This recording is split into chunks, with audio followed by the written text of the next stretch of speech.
quo would no longer be. So they are also instrumental and will continue to be instrumental of pushing whoever leads them in changing that status quo. The same way Egypt went to war in the many years before on behalf of the Palestinians, today it's a peaceful pressure, ongoing peaceful pressure, that Egypt takes a more serious role in correcting what the former puppet of the US have done in this regard. So, sorry.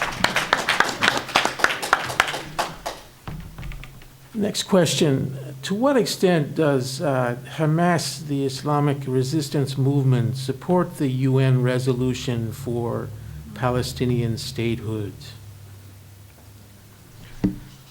Well, I really cannot give you a definite answer here. I don't have any kind of communications with Hamas. I don't deal with them. But most probably what I can say is what most of you hear on the news and the news media.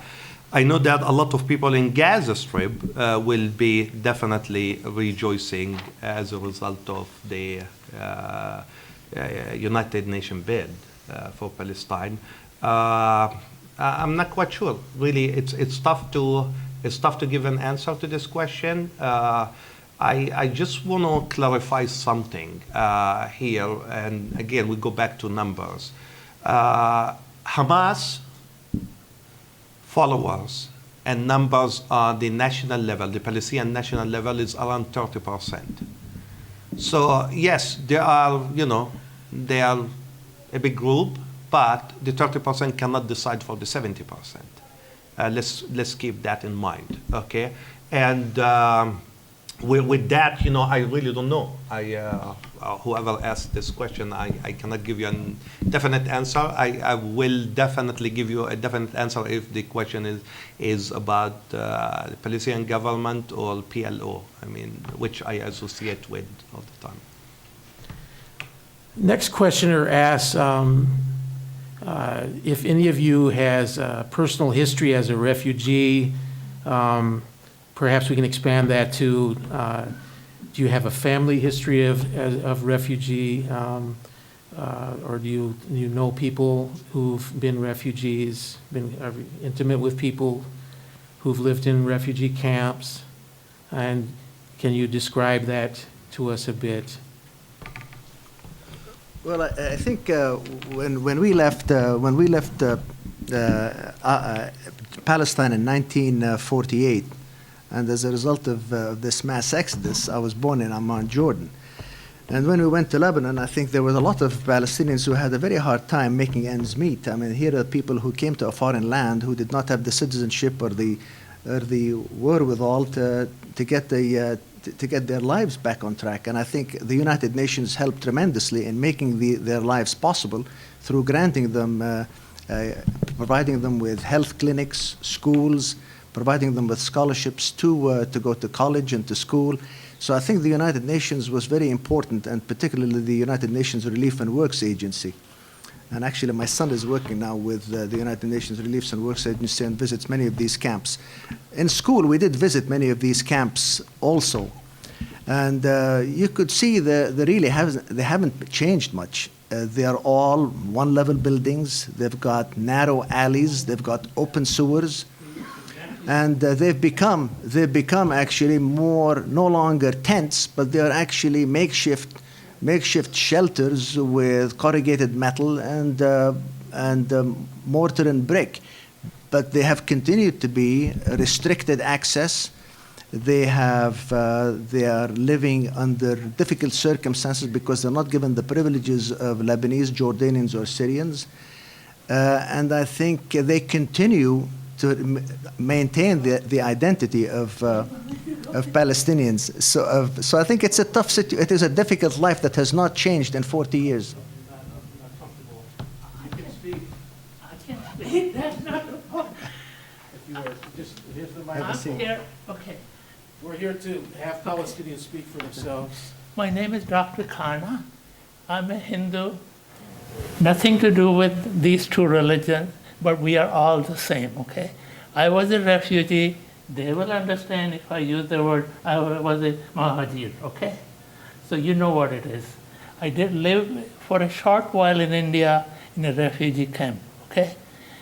I'm a citizen of this country. I have lived here 46 years. Even though I was accepted in India, but mentally I never thought of that as my country because I could not go back to Peshawar where I was born. It became Pakistan, okay? My passport still says I was born, so I don't carry my passport anymore because I don't want to be labeled that I was a Pakistani one time because US government says we cannot change that where you were born. So what I'm saying with the Palestinians staying to this day in refugee camps, I can empathize with them. I have a lot of good Jewish friends in this town, okay? I have very good Muslims. I have nothing against. They are not responsible for my fate. I love this country. My wife is from here. But what I really want the Jewish people, they were in diaspora for 2,000 years. How can you let the Palestinians go through the same thing what they did themselves? So that's my personal, I'm saying, because I don't go to India anymore, even though I have a little family, because I was a refugee one time. Thank you. Thank you very much. Yes, it's an experience of many people around the world. And Jason, if you may allow me to just Yes. say something about that. I came from a family that my dad was a refugee at some point. He was forced to leave his house. We still have the deed. We still have the key for his house in Jaffa. But we cannot go to that house because now a Jewish family from Poland lives in our house. My dad was forced to leave that house in 1948, and he stayed in tents. As a matter of fact, because the United Nations at that point decided to put all the Palestinian refugees and give them like a tent that, okay, well, thank God, they are helping us and putting us in tents and calling us refugees.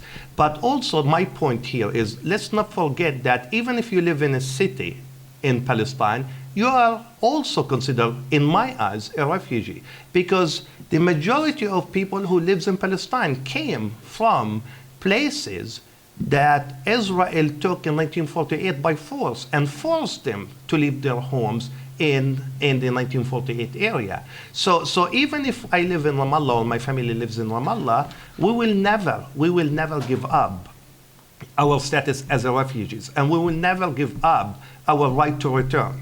And this is very important. And I will tell you, I will share, if it's okay, a simple story with everybody here. To me, refugees, in 1948, the United Nations decided to give each family what we call in Arabic, Kart al-Mu'an, which is like a small card that has the name of the individual. And because you are in a war situation, living in a tent, no work, nothing, so here the United Nations will support you by giving you some items that you can use to cook, let's say bread or eat simple things, okay? We carried this. This year when I went back home, I decided to get cards for my kids now, because I don't want my kids to know that they are not, or they didn't come from a family that one day they were refugees. And they were refugees because Israel forced them to leave their own house. So I wish that everyone, whether we live in a camp or in a city, I wish all of us will do that, to keep reminding our kids that we are refugees even in Ramallah. Even if you live in Ramallah, because even when you are in Ramallah, you don't have that freedom. I was in Ramallah this summer, as I said again, and many times, the Israelis decided to get into the city in the middle of the night because they want to arrest somebody. And then you start seeing, of course, the Israeli soldiers, and hearing the bullets and all that stuff in the middle of the night because they are coming to arrest someone. So the situation really, it might be a little bit easier to live in the city than the camp, but guess what? We all refugees. As a matter of fact, if you think about it, whether we live in Ramallah or in Lebanon or in Jordan, I mean. And that's very important. I mean, that's, to me, I mean, that issue is very important as a person. I think we have to do just one last question. And we'll all be free to talk after the formal program ends and continue the discussion very often in the future. We have a good wrap-up question here. I think that each and every one of you could contribute to answering. What can we here in Iowa do to help as the Palestinians make their bid for statehood and afterwards? You know, you often think it's such a frustrating situation because really, as individuals, we can do so very little to get our words across to the White House. Many years ago, I discussed this with my wife, and I always used to tell her that the only way to a Palestinian state would be through the White House. And I'm not currently convinced that this is really the case anymore. I think we have to, the Palestinians are going to establish a homeland. They're going to do it independent and without the input from the White House. Because if you rely on the White House or the direct negotiations with the Israelis, you're not going to squeeze any more water out of that rock. You're not.